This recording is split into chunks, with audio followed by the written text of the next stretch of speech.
Hey girl, welcome back to Glam Life by Meg, where I teach you how to efficiently and glamorously live your very best life. Say hi in the comments if you're new here. It's nice to virtually meet you. Before we get to the good stuff, make sure to like, comment, and subscribe for more videos like this. And don't forget to ring that bell so that you can be notified every single time that I post a video. In today's video, we are talking about unconventional budgeting advice. This isn't your skip the coffee, stop going to Starbucks kind of information. We are thinking long-term for our overall health, wealth, and success. We're not thinking short-term how to save $5. We're thinking long-term how to save large amounts of money over time. I have 5 tips for you, so let's get right into it. Tip number 1, don't cancel your gym membership. If you truly use the resource, whether that be your gym membership, a personal trainer, an exercise class, a dance class, however you like to stay fit. If you are truly using that resource, then it's making you healthier. If you're not going to the gym and you're just paying money every month,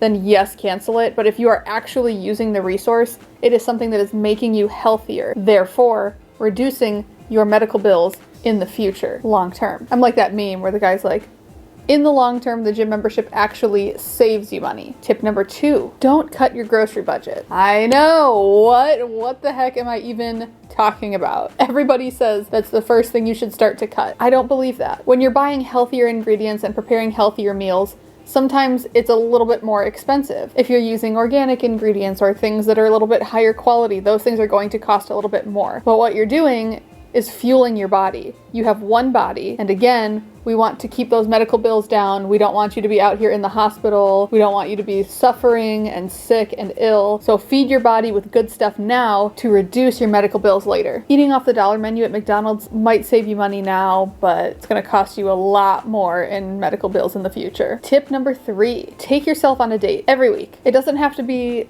$100, $1,000, whatever. It can be $5 where you take yourself to go get an ice cream cone or to go rent a specific movie, like physically go to a Redbox and rent it, because for some reason you can't get it on one of the 100 streaming services that there are these days. Maybe it's spending $30 to get a quick manicure. Spend a little bit of time treating yourself. It doesn't have to be expensive, but when you do that, it keeps you much more motivated to keep sticking to your budget. If you completely restrict yourself and you don't allow yourself to have even 1 inch of leeway, you won't let yourself eat out one time, you won't let yourself get your nails done one time, you can't even buy a bottle of nail polish because your budget's so tight, that is when you're going to restrict yourself so much that you just go crazy and go on a bender, and next thing you know, 10 Amazon boxes are showing up at your door. That's not what we want. We're looking, again, long-term, what's going to save you the most money. Treating yourself regularly, spending time with yourself regularly, spending a little bit of money on yourself regularly will help you stick to your goals long-term. Tip number 4, sign up for a 30-year mortgage. One of those tips that people say is to sign up for a 15-year mortgage so that you're out of that debt 15 years sooner. But as this year has taught us, you never know what's going to happen. Life can just throw punches at you no matter what. If you had signed up for a 15-year mortgage and then lost your job due to 2020, then you are not able to make those payments. You're going to end up putting yourself in a world of hurt, as opposed to if you had a 30-year mortgage and you were able to scale back on the amount that you pay every month. When you sign up for a 30-year mortgage, you can pay that off as quickly as you want to. You can pay it off in 15 years. You can pay it off in 5 years. Who cares? Whatever it is that you want to do, you can pay it off quickly. But if you sign up for a 15-year mortgage and you are really stuck and you're stretching your budget to the limit so that you can make those payments every month, and then 2020 happens, you're going to find yourself in a really bad situation, as opposed to if you had had a 30-year mortgage but were paying like it was a 15-year mortgage.